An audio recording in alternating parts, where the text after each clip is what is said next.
Today's walk, I've started midway between Greenhow and Grassington,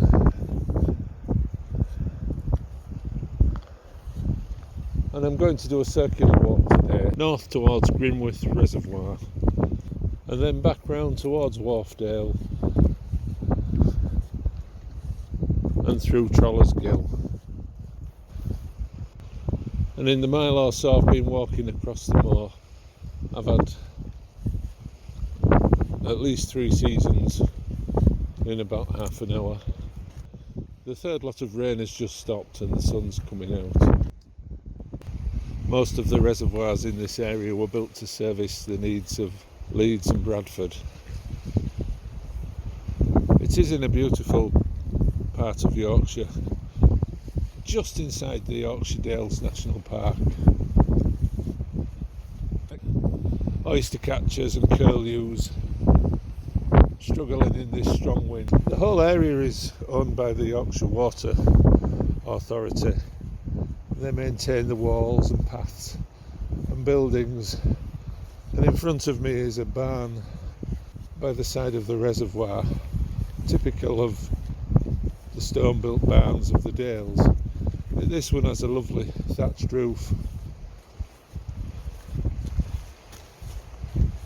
Waves lapping on the stony shore. Could easily be in a quiet corner of Scotland. There's an oyster catcher with its familiar black and white feathers and its bright orange bill. It's picking its way amongst the rocks. As I look across the reservoir, you can see the barren moorland stretching out towards Grassington and Kettlewell, and the grey cloudy sky that intermittently gets darker as another rain shower comes my way. The weather seems to be closing in again, but I've reached the high point, I think, of today's walk. I'm standing by a rocky outcrop called Nursery Knott, which is just to the south of me. I'm about 389 metres. To the west and north and east is just a vast expanse of moorland. The one directly in front of me is called Jack Hole Flat.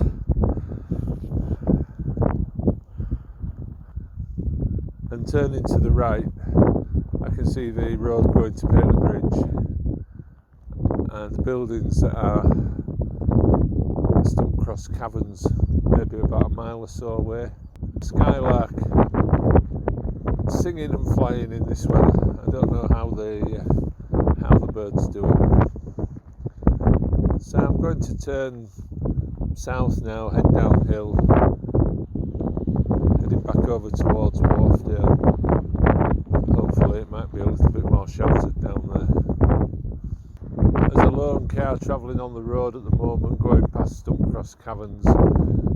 The road continuing uphill, and I can just see the outskirts of the village of Greenhow on the top of the hill.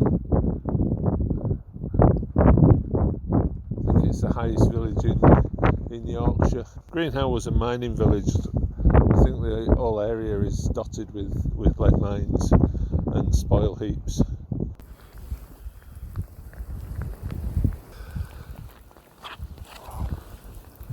I crossed the road and followed a clay track at the other side, which the map tells me is Black Hill Road. It's one of the green lanes that crisscross the Dales. There would have been the main routes between villages in the past.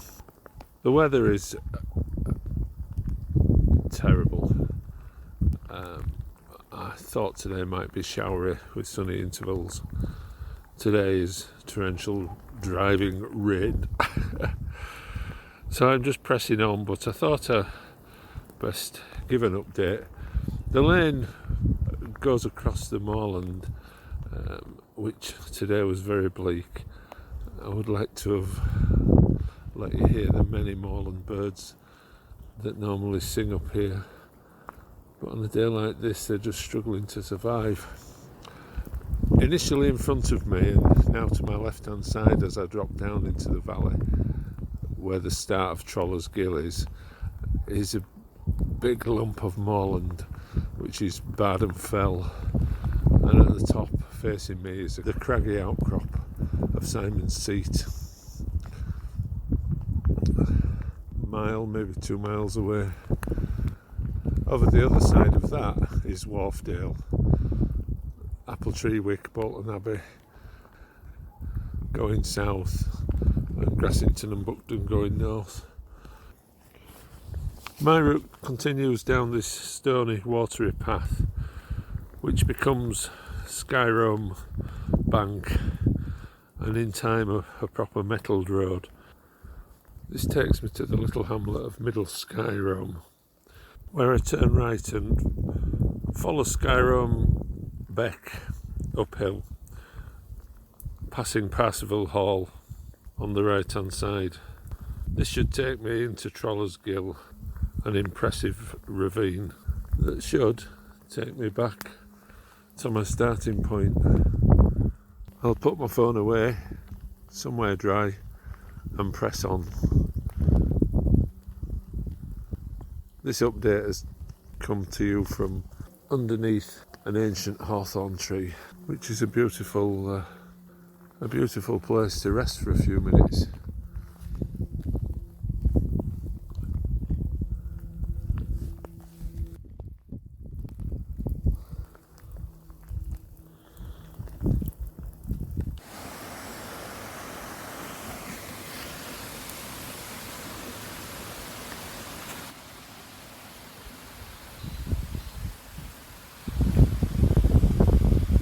About to start my walk up Trollers Ghyll, and I've stopped by a little weir. There's a bridge over the beck and then a weir that drops over about a 6-foot drop into a tangled maze of fallen down trees. Huge tree stump that's come crashing down into the small beck, and the rain and wind, as quickly as they've started, seem to have stopped.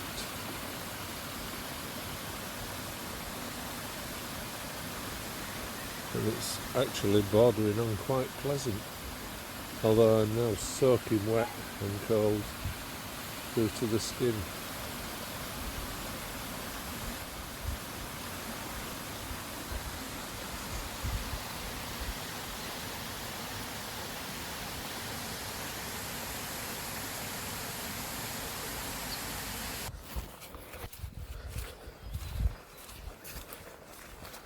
The path initially runs alongside of the beck in a beautiful little valley.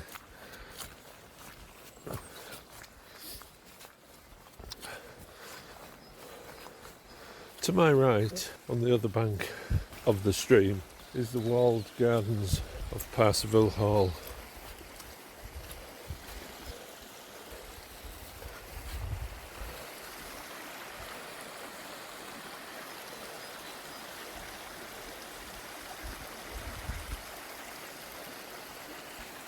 The gardens look very pretty, with many different trees going up the hillside and large swathes of daffodils.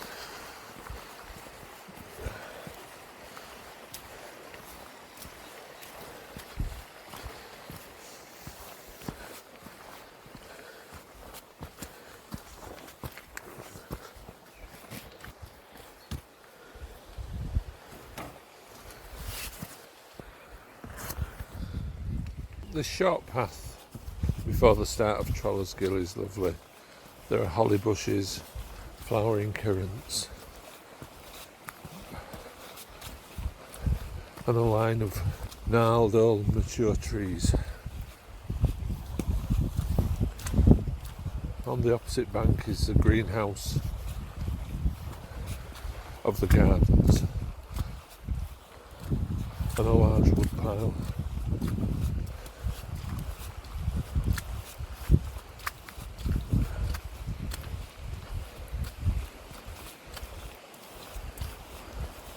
My path now starts to go uphill to the splendours that lie ahead.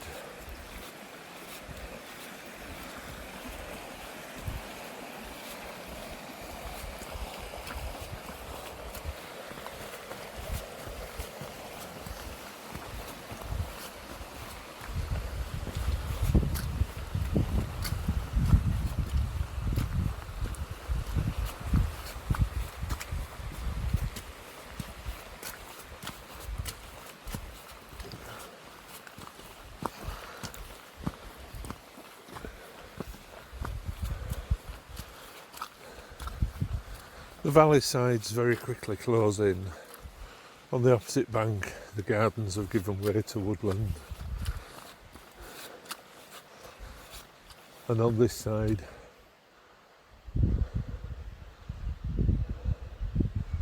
the hamlet and habitation has given way once more to moorland.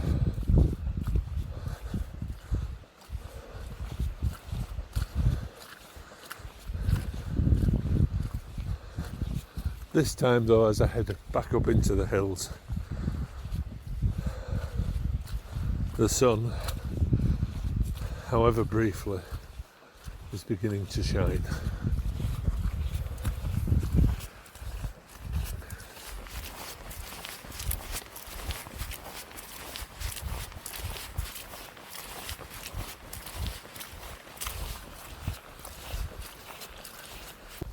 As I started to climb, the valley closed in very quickly. It's reminiscent a little bit of Gordale Scar with steep sides and scree slopes. The trees still not fully into leaf, so a very dramatic landscape and delightful in the few minutes of sun.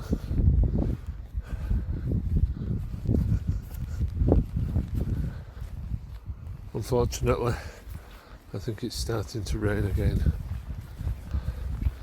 At the moment it's wide and the stream is still at the bottom of the valley, but soon the sides close in even further and it becomes a steep, rocky ravine.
Ahead of me lies cliffs on either side with a narrow dark gap going between them, trees hanging off the cliff face. This is Trollers Ghyll. The lovely stream that I've been following stops and seems to just bubble from the ground at the side of the path. Yorkshire is covered in vast areas of limestone where rivers, streams and many caves run underground. I'm not sure, but I think possibly Trollers Ghyll was formed in this way. Once upon a time it would have been a cave with a river running through it and the roof has collapsed, leaving what we see today. I'd like to say it looked ominous and foreboding, but everything's looked ominous and foreboding today, apart from about the last 20 minutes when the sun shone.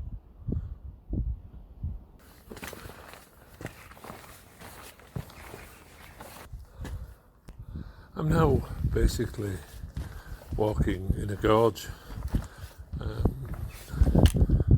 Cliffs either side, going up 50, 60 feet, extremely rocky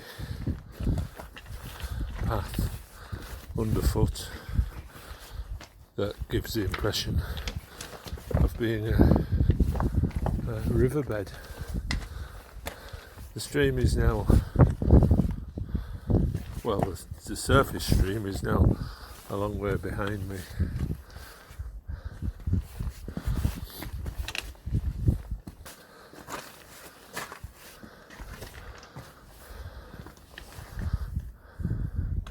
I'm not sure, but I'm guessing the stream that bubbled out from the ground near the path is now underground.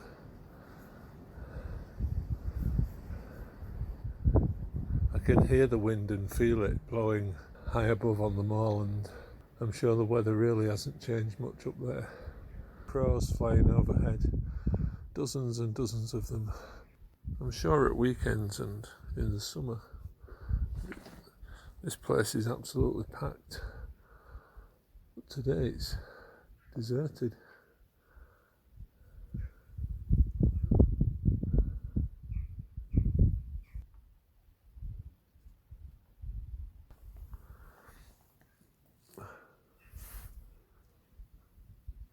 Onwards and upwards.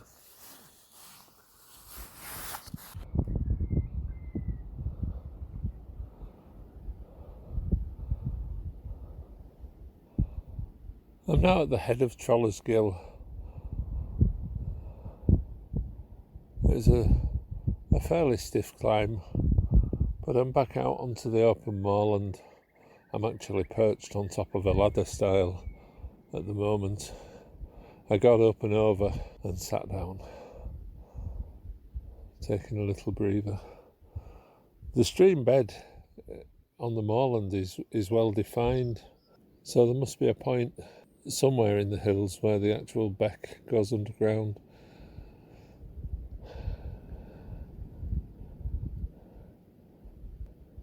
Stumpcross Caverns is only 2 or 3 miles away. I think they were discovered when they were lead mining in the area, and they discovered a whole series of limestone caves.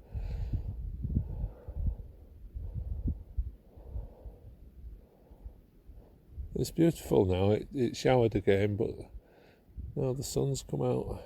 It's delightful. But all that wind and rain seemed to have sapped my strength earlier. There I was, wondering where the stream went underground. When I bothered to get off the stile and start walking again, 50 feet further up I heard the sound of running water.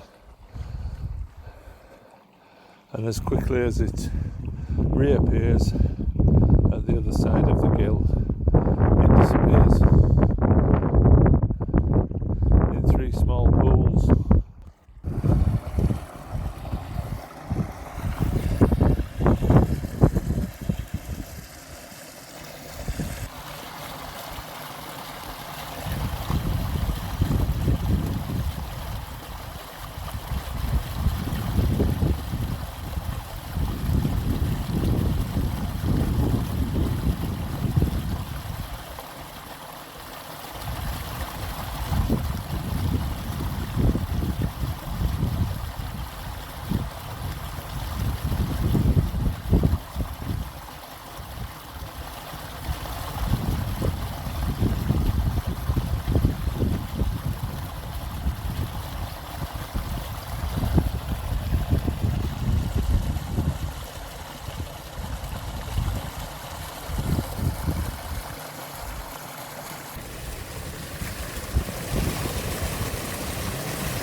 Now leaving the gill, the path turns left.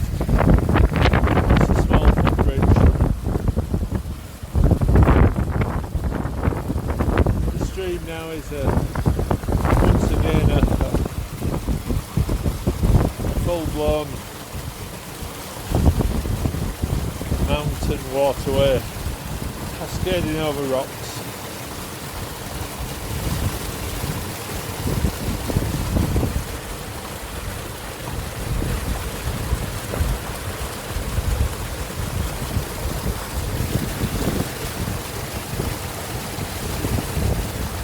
The path over the bridge continues uphill for a little further, through a new plantation, then I'll be on the open moorland and its green lanes, all the way back to my starting point.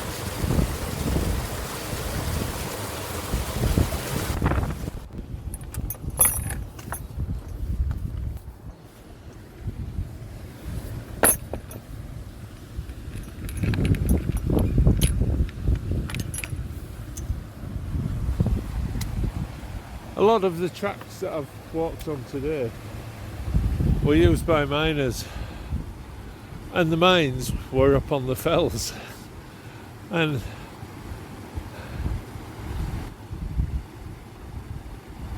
I don't think I realise sometimes how hard life must have been for people in those days, because to even get to work they would have had to come up these tracks in all weathers.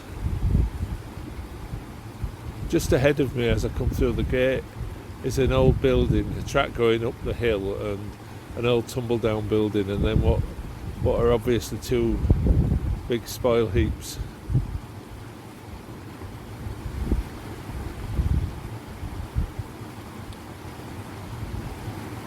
This must have been a bleak old place to come to work every day.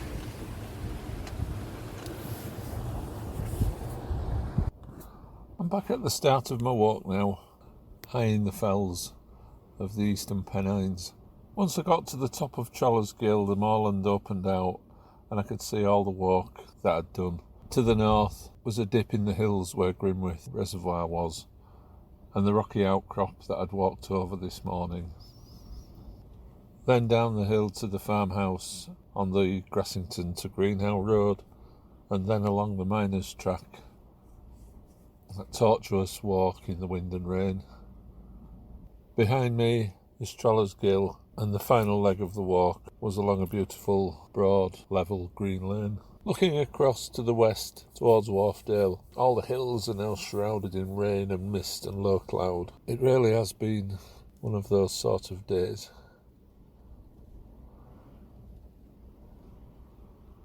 Until the next time, cheerio.